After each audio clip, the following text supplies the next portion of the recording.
एक उदाहरण सांगतो तुम्हाला 2 मिनिटाचं. जालियनवाला बाग हत्याकांड झालं. इंग्रजाच्या बंदुकीतील गोळ्या ज्या वेळेला संपल्या त्यावेळेला हिंदुस्थानी मरण थांबले होते.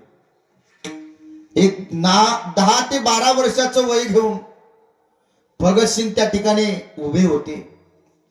भगतसिंगाने रक्ताने माखलेली माती ती पाहिली आणि आपल्या हातामध्ये घेतली, आपल्या छातीला लावली, सांगितलं, मा काळजी करू नको, एक दिवस बदला घेईल मा.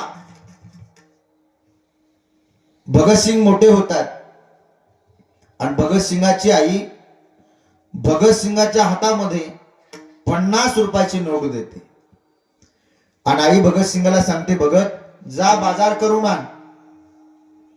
भगतसिंग 50 रुपयाच्या नोटेकडे पाहतात आणि मनामध्ये विचार करतात, अरे भगत काय करतो, 50 रुपये आई कशासाठी दिले? अरे भगत तुला पाहायला पाहुणे आले, बाजार करून आण, पाहुण्याला जेवू घालायचं.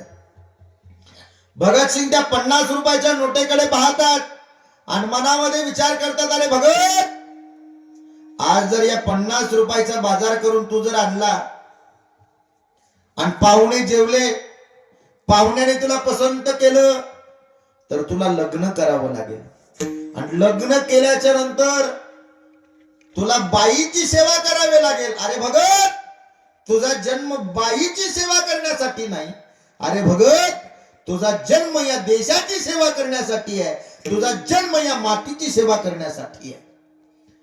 त्याच 50 रुपयाचा भगतसिंग फायदा घेत आहेत. स्वातंत्र्य क्रांतीच्या लढ्यामध्ये भगतसिंग सामील होत आहेत. अनेक इंग्रजांना त्या ठिकाणी संपवतायत,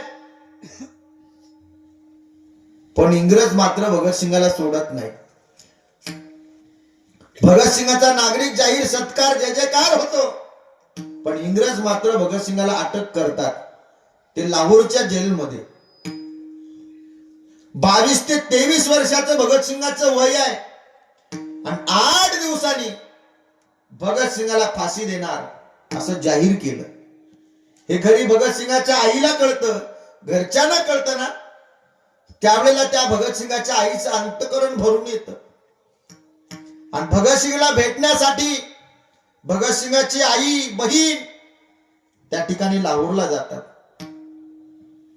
भगतसिंग जेलमध्ये आहेत. आता भगतसिंगाला 8 दिवसांनी फाशी होणार आहे आणि माझ्या पोटचा गोळा मला 8 दिवसांनी परत दिसणार नाही, म्हणून आई रडतच त्या जेलच्या दिशेने येते. भगतसिंगाच्या डोक्यामध्ये जेलमधली टोपी आहे, जेलमधले कपडे आहेत.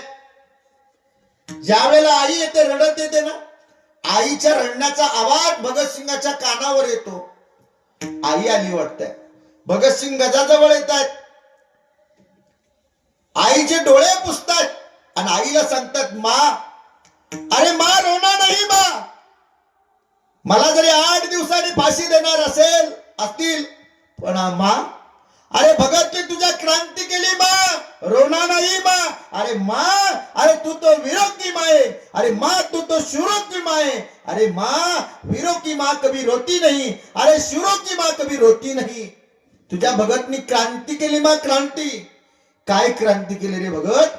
अरे माँ जोपर्यंत चंद्र सूर्य आहे तोपर्यंत या भगतसिंगाचं नाव अजर अमर राहणार आहे, अशी क्रांती केली तुला भगतनी. रडू नको मा, रडू नको. पण आई होती. आई म्हणते, अरे भगत लहानाचं मोठं केलं रे बाबा, आता तू गेल्याच्या नंतर मी कुणाच्या तोंडाकडे पाहायचं? आई म्हणजे आत्या नसते, आई म्हणजे मावशी नसते, आई म्हणजे काकी नसते, आई म्हणजे चुलती नसते रे. आई म्हणजे आईच असते. आई म्हणजे काय असते?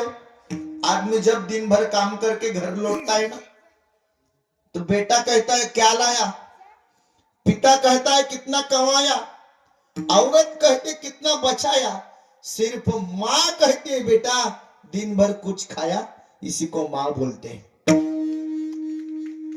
मी तुझी आई आहे भगत. आता रडल्याशिवाय माझ्या हातामध्ये काय आहे? 8 दिवसांनी तू पुन्हा मला दिसणार नाही, मी कुणाच्या तोंडाकडे पाहायचं? पण काय देशभक्ती भगतसिंगाची. भगतसिंग म्हणतात, मा आज आली ठीक आहे, पण ज्या वेळेला हे इंग्रज मला फासावर देतील ना, माझी लाज घेण्यासाठी तू यायचं नाही. काकांना पाठव. काय यायचं नाही भगत. अरे बाबा तू उद्याही तसेच रडशील आणि हरामखोर इंग्रज तुझ्याकडे पाहतील आणि म्हणतील ही भगतसिंगाची आई आहे. त्यावेळेला हा अपमान तुझा नसेल, हा अपमान माझा नसेल, हा अपमान माझ्या मातीचा असेल, हा अपमान माझ्या देशाचा असेल. अरे मा कळू दे या हरामखोर इंग्रजांना. या देशातील तरुणांना त्यांचं तारुण्य महत्वाचं नाही. या देशातील तरुणांना त्यांचं तारुण्य महत्वाचं नाही, तर या देशातील तरुणांना त्यांचा देश महत्वाचा आहे. या देशातील तरुणांना त्यांची माती महत्वाची आहे. देव देशान धर्मा पायी प्राण घेतल हाती. शूर आम्ही सरदार भाला काय कुणाची भीती. मायेच्या गर्भात उमगली झुंजाराची रीत. तलवारीशी लगीन लागल जडली वेडी प्रीत. लाख संकट झेलून घेईन अशी पहाडी छाती.